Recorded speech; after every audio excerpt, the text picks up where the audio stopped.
Oi, pessoal. Mais uma vez nos encontramos para refletir um pouco sobre a nossa religião, a doutrina da nossa religião. E uma das coisas mais importantes que nós temos na nossa religião é a Santa Missa, que é o memorial da paixão de Jesus Cristo. Nós fazemos isso porque Ele pediu, fazer isso em memória de mim. Então a missa foi montada seguindo direitinho nosso trajeto como filhos de Deus. Primeiro a caminhada, nos ritos iniciais nós fazemos a caminhada, pedimos perdão para Deus, Ele nos perdoa, nos abençoa através do Padre, e depois nós louvamos e bendizemos a Deus, e aí está tudo preparado, e nosso coração está preparado mesmo para ouvir agora, já que falamos tanto com Deus, agora Deus nos fala. Entramos agora na liturgia da palavra. Deus nos fala. E muitas vezes a gente fica batendo papo com um amigo dentro da igreja, ou às vezes fica mexendo no celular, e não prestamos atenção no que Deus fala para nós. Mas nós, na hora de pedir, nós exigimos que Deus preste atenção, não é? Então, é bom que a gente tenha esse costume de prestar bastante atenção na palavra de Deus, porque é ali que nós aprendemos a amar e respeitar a Deus. E hoje o nosso irmãozinho aqui, o Flávio, vai falar um pouco para nós sobre essa segunda parte da missa, que é a liturgia da palavra. Olá pessoal, tudo bem? Então, só recordando, anteriormente a gente tinha falado do rito inicial da Santa Missa, né? Que lá constitui a entrada, a saudação, né? O ato penitencial, o glória e a oração da coleta. Então, vamos avançar hoje falando da liturgia da palavra, que na missa composta a Santa Missa é composta por várias partes bem definidas, né? E elas juntas formam um único ato de culto e adoração ao nosso Deus. Essas partes são divididas em duas grandes sessões, que nós podemos chamar de liturgia da palavra, a qual nós vamos falar hoje, e também a liturgia eucarística. E quais são essas partes, né? Falamos então dos ritos iniciais, liturgia da palavra, liturgia eucarística, e seguindo depois teríamos o rito de comunhão e os ritos finais. Então, só nos concentrando hoje na liturgia da palavra, nós podemos dizer que essa parte da missa, ela concentra a proclamação e a meditação da palavra de Deus. Inicia-se com a primeira leitura, geralmente do Antigo Testamento, tá? Essa primeira leitura. Depois, o Salmo responsorial.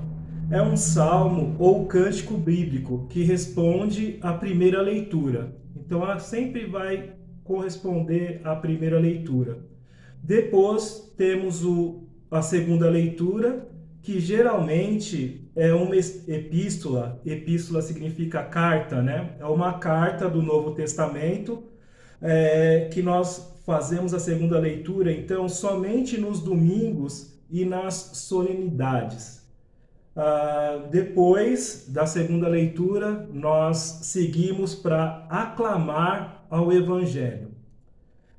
Na aclamação do Evangelho é feito um cântico de aclamação, geralmente um aleluia. Aleluia é uma palavra hebraica, halelu, que significa um louvor a Deus. Então, depois desse canto, não podemos esquecer, muitas vezes a gente não presta atenção no que acontece na missa, né? O padre, ele sai da sua cátedra, né? Que significa a sua cadeira, ele já vai estar de pé e entoa-se o hino, então, né? O aleluia, essa aclamação ao Evangelho, e ele faz uma pequena procissão. Geralmente ele se dirige ao altar, ele faz uma inclinação, aí ele pede que o coração dele, os lábios dele sejam puros para proclamar o Evangelho. Ninguém ouve, mas ele faz essa oração lá, e ele segue, ele caminha até o ambão, onde está a palavra de Deus que será proclamada. Então, isso é uma procissão e a gente nem percebe. É uma das procissões que acontece dentro da Santa Missa. Então, esse evangelho, a leitura do evangelho, é a parte mais importante da liturgia da palavra. Então, lá ele é proclamado. O padre ou o presidente, aquele que está presidindo a Santa Missa, ele pode proclamar a palavra e, geralmente, quando é uma missa mais solene, o padre ou o bispo pode pedir para que outro sacerdote ou até mesmo um diácono que esteja lá proclame esse evangelho. Aí depois do evangelho proclamado, mas antes disso tem um sinal que é feito, né? Quem vai aclamar o evangelho fala, evangelho, por exemplo, nós estamos no ano de Marcos, evangelho de São Marcos, Evangelho de Jesus Cristo segundo Marcos, e nós traçamos 3 sinais da cruz, na testa, na boca e aqui no peito, no coração. Não devemos nos confundir com a oração pelo sinal da Santa Cruz, que é feita assim: pelo sinal da Santa Cruz, livrai-nos Deus nosso Senhor dos nossos inimigos, em nome do Pai, do Filho e do Espírito Santo. Essa oração não tem nada a ver com essa oração do Evangelho. No Evangelho, quando ele vai ser proclamado, nós traçamos esses 3 sinais da cruz somente, na testa, na boca e no peito. E não se fala nada. Mas por quê? Tem uma intenção nisso. Que o nosso pensamento esteja em Deus, na testa, na boca, que nós possamos proclamar sempre a palavra de Deus, e no peito que essa palavra fique gravada em nosso coração. Tá? Isso tudo a gente faz esse sinal, mas não expressa, não fala nada, mas o nosso pensamento é isso que a gente quer que aconteça. É o significado então dessas 3 cruzes, que é na testa, na boca e no peito. Ah, Flávio, então não precisa fazer aquela maior, em nome do Pai, do Filho e do Espírito Santo? Não precisa. Tem gente que faz, mas assim, não é necessário, tá? Fazer. Porque o sentido é esse que eu falei. Aí depois dessa proclamação da palavra, até mesmo se a gente prestar atenção, o que o padre faz antes de começar a proclamar o Evangelho? O Evangelho, todos nós sabemos o que significa Evangelho, né? Significa boa nova, uma boa notícia. E essa boa notícia, quem vem dar para nós é o próprio Jesus, é o próprio Senhor que fala ali na liturgia da palavra. Na primeira leitura é falado palavra do Senhor, e não no plural, porque a palavra é o Senhor. No Antigo Testamento, onde a primeira leitura é lida, geralmente, palavra do Senhor, vamos dizer assim, Adonai, como é chamado Deus, né, pelos antigos, nas antigas escrituras, palavra de Deus. Então a gente fala graças a Deus, tá? E no Evangelho já é diferente. No Evangelho, no final, o padre fala palavra da salvação, a resposta do fiel da Assembleia, que está ali reunida. Assembleia significa povo reunido. A nossa resposta é glória a vós, Senhor. Antes da proclamação do Evangelho, o padre, quando a missa não é solene, ele traça o sinal da cruz na palavra que vai ser lida, né? E depois, ao final da proclamação, geralmente ele beija a palavra de Deus, né? Em sinal de respeito, porque a palavra de Deus é Jesus, né? É o Verbo encarnado. Ele é a palavra de Deus. Muitas vezes a gente fala assim: a Bíblia é suprema, só a Bíblia que a gente deve seguir. Mas a gente não se esqueça que o que está escrito na Bíblia, sobretudo no Novo Testamento, né, dona Dilce, é palavra de Deus que antes foi falado pelo próprio Deus. Jesus que foi transmitindo aos apóstolos, aqueles que o seguiam, os seus discípulos, e depois da morte, ressurreição e ascensão do Senhor Jesus aos céus, essa palavra encarnada de Jesus Cristo, esse Deus encarnado, essa palavra foi transmitida e esses apóstolos foram transmitindo de geração em geração. Então, até mesmo antes da palavra escrita, que é a Bíblia, já existia uma palavra oral, que é o próprio Deus vivo. Essa palavra é viva. E agora, a Bíblia escrita também, ela permanece viva. A palavra de Deus, ela é viva, porque quando ela é transmitida numa missa, ela se torna viva e também se torna a nossa vida.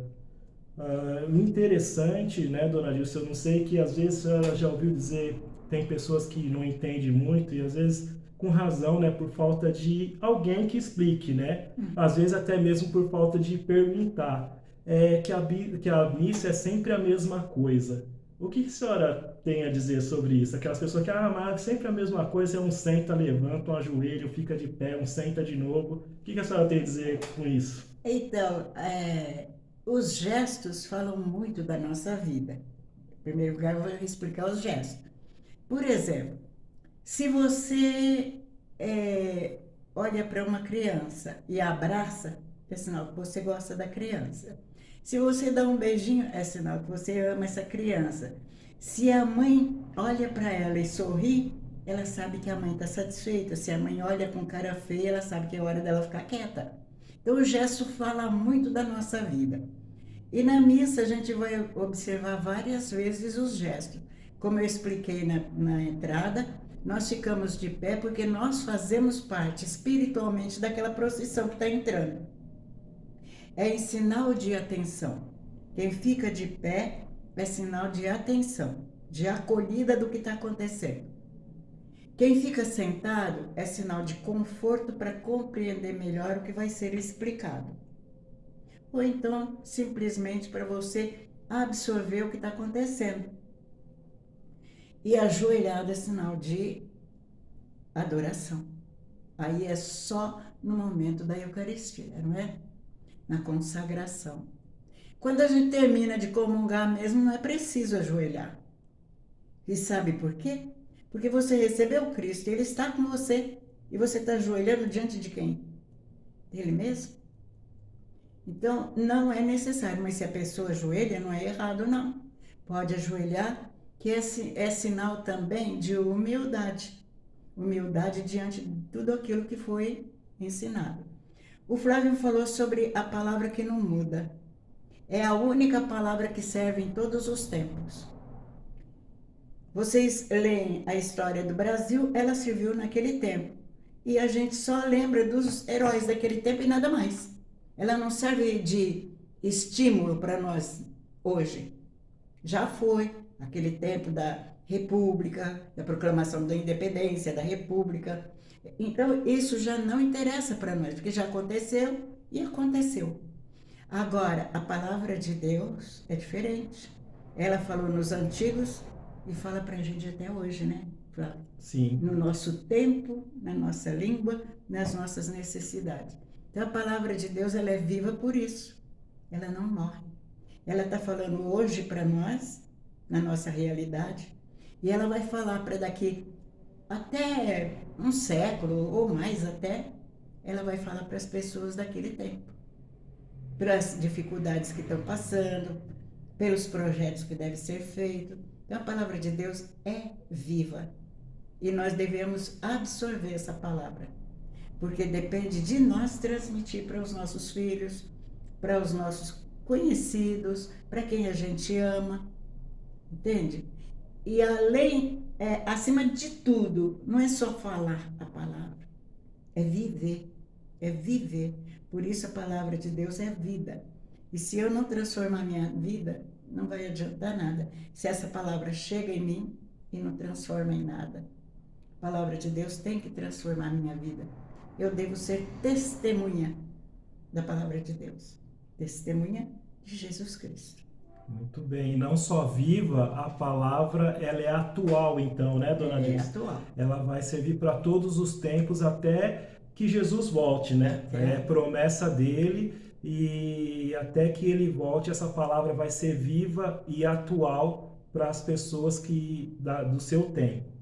Depois, então, dessa proclamação, tem a homilia que o padre faz. O que que é a homilia? É a explicação. Ele vai explicar, então, a primeira leitura, é, que geralmente é lá das antigas escrituras, que vai falar do plano de Deus, né, para a nossa salvação. Vai ter lá muitos profetas já anunciando a palavra que seria encarnada, né, o Messias, o Salvador do mundo, né, já vinha sendo falado através dos profetas, né, já vinha sendo anunciada através dos profetas, nos livros de Reis, Juízes, e vai comentar sobre o Salmo, sobre a segunda leitura, se for no domingo ou uma missa de solenidade, e até chegar no Evangelho, na Boa Notícia, ele vai explicando e tudo vai fazendo uma ligação e moldando essa palavra com os nossos tempos de hoje,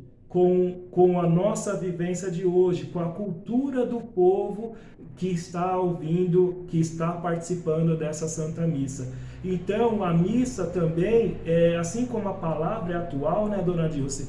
O sacrifício, a paixão, morte e ressurreição de Jesus, ela é atualizada para nós nesse tempo. Não é que ele está morrendo de novo ou se sacrificando de novo. O sacrifício, assim como a palavra, é uma só. Então, é uma atualização desse plano salvífico, né, que o Senhor Deus propõe para cada um de nós. E que nós temos essa liberdade, essa opção de aceitar esse plano de amor, esse plano de salvação, ou rejeitá-lo, né? Depois dessa homilia, breve homilia, geralmente, dona Dilson, eu acredito que não dura mais que 10 minutos, no máximo 15 minutos, essa breve homilia, mesmo até nos tempos solenes ou nos domingos, né? Não costuma demorar muito. Depois tem o creio, e a gente já está terminando a liturgia da palavra, que é o creio, a profissão de fé, a profissão que os apóstolos fazem da fé. E todo cristão professa essa mesma fé dos apóstolos. Aí mostra a unidade da igreja e também que nós temos um só batismo, uma só igreja, um só Senhor, né? E nós professamos isso através do creio ou credo.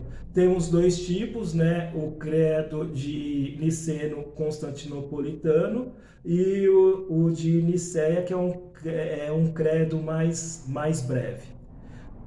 Depois, o último aqui é a oração dos fiéis. Essa oração é uma intercessão pela igreja.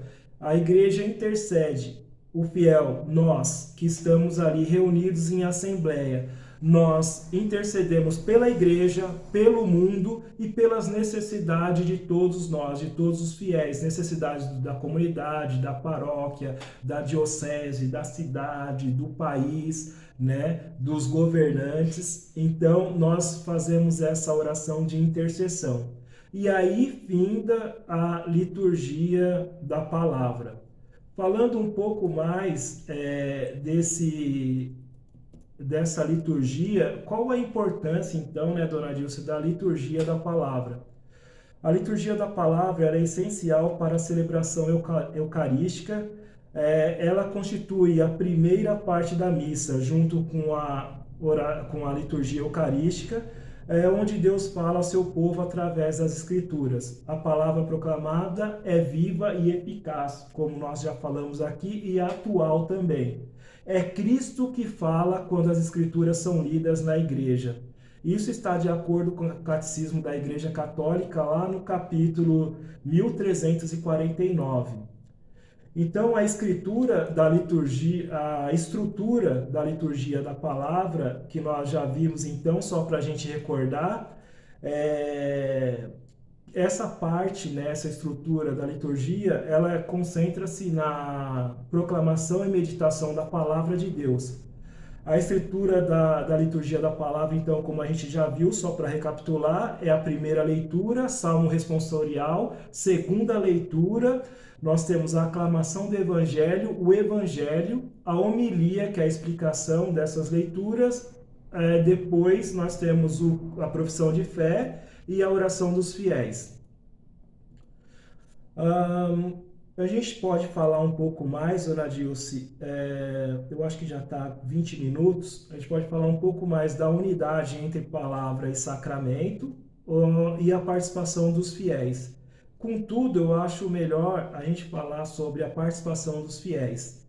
Como que deve ser a participação dos fiéis, não só na liturgia da palavra, mas durante toda a missa. Essa participação do fiel deve ser ativa, né? Ela deve ser muito ativa. Na liturgia da palavra é enfatizado no Catecismo da Igreja Católica que os fiéis não são apenas ouvintes passivos. Não estão só lá, vamos dizer assim, assistindo a missa, como a gente assiste um cinema, assiste uma TV, a gente está lá participando. A paixão, morte e ressurreição do Senhor Jesus Cristo, o sacrifício agradável a Deus Pai, está acontecendo ali, diante de nossos olhos, está sendo atualizado diante dos nossos olhos. É como nós, Dona Dilce, estivesse lá no pé da cruz, ou fazendo todo aquele trajeto da Via Crucis, né, subindo o Calvário junto com Jesus, participando ali da sua crucificação, participando da sua ressurreição, enfim, participando de todo o mistério, né, da salvação. E esse sacrifício agradável a Deus é maravilhoso, né, porque quantos bodes, quantos carneiros, quantas rolinhas, pombos foram mortos em sacrifício nos templos, né, para ser agradável a Deus. Quantos holocaustos, né? O holocausto é quando você queima, né, o animal e aquela fumaça sobe aos céus. Então, tudo isso, assim, não foi agradável a Deus, mas o que agrada a Deus mesmo é o seu próprio Filho. O próprio Filho que se entregou por nós, e aí a gente fala assim, mas o Deus é imortal, como que ele pode morrer, né? Mas é porque ele se esvaziou de si mesmo, né? Ele se fez humano como nós, ele sofreu, sentiu sede, sentiu dor, e para mostrar para nós que é possível a gente ter uma vida sem pecado.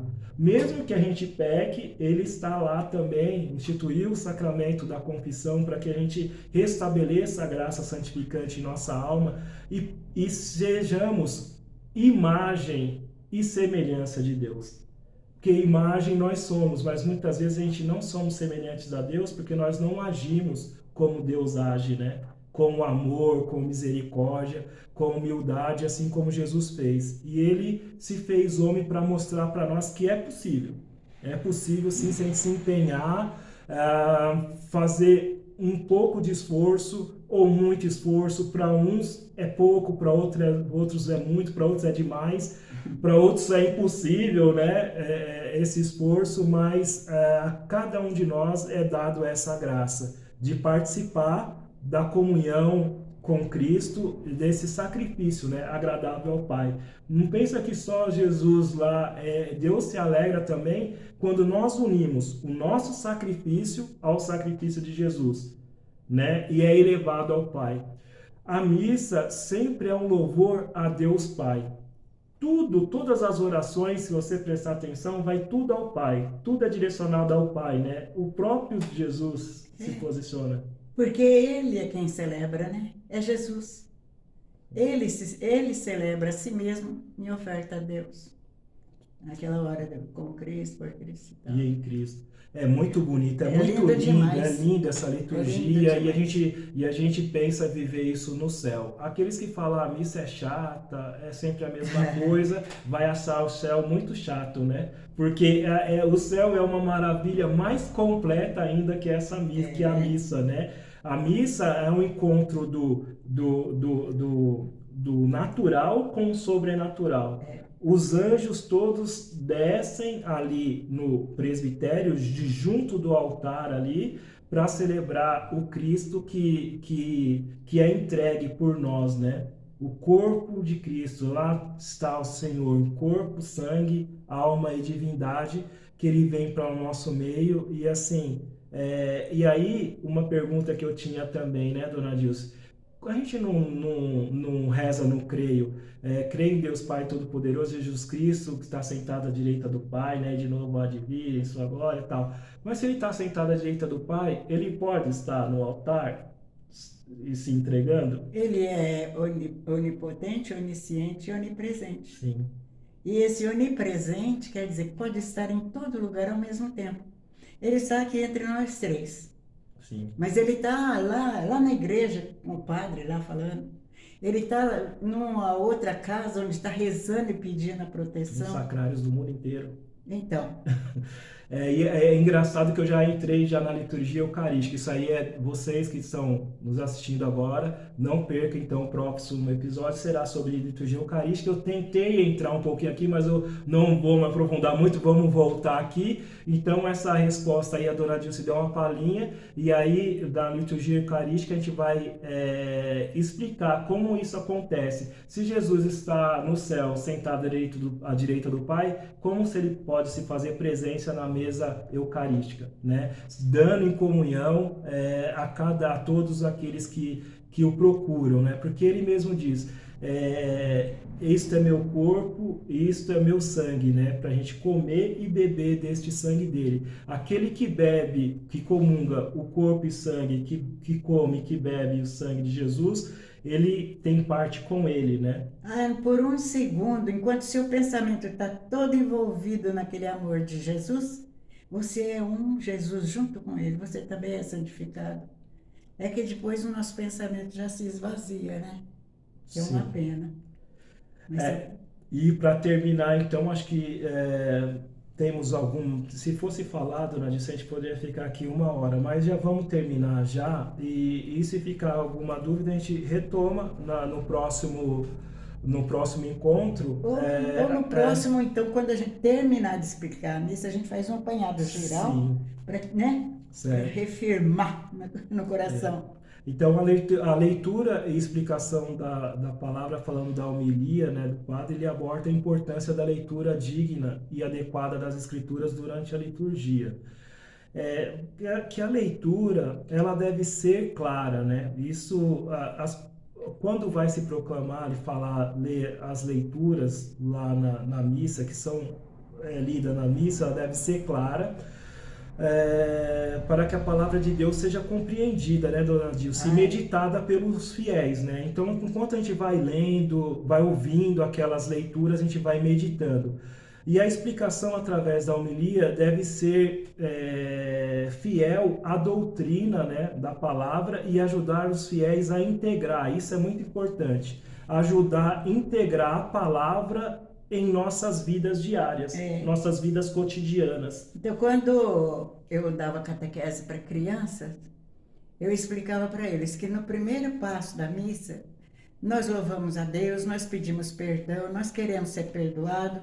Na oração da coleta, a gente faz um pedido pessoal para Deus, em silêncio, tudo ali preparado. Quando a gente entra na liturgia da palavra, é Deus nos aconselhando. Ele não está falando por falar, mas ele está falando o que nós estamos vivendo no mundo e como nós devemos agir. Então, nós devemos prestar muita atenção, porque é nosso Pai do céu nos dando conselho. Certo, muito bem. Então, nós vamos terminar aqui, dona Dilce, então, próximo encontro, liturgia eucarística, não percam, e pedimos a Deus que ele continue nos edificando, que o Espírito Santo nos conduza, continue esclarecendo para nós a sua palavra, e esse amor por Deus, o amor pela Santa Missa, cresça em nós cada vez mais. Que assim seja, Senhor. Que assim Tchau. seja. Eu também quero dizer para vocês que a palavra de Deus seja tudo na sua vida, que vocês façam questão, não porque eu e o Flávio somos os mais entendidos, não. Vocês podem até acrescentar coisas que vêm no seu coração, porque pelo batismo vocês são todos envolvidos pelo Espírito Santo. E é Ele que nos ilumina, é Ele que nos santifica, é Ele que nos dá a graça de compreender o que Deus quer de nós. Então, gente, que o Espírito Santo os ilumine, que vocês participem da missa amanhã e prestem bastante atenção e absorva o que o Pai está dizendo para nós. Fiquem com Deus, que Nossa Senhora os proteja. Tchau.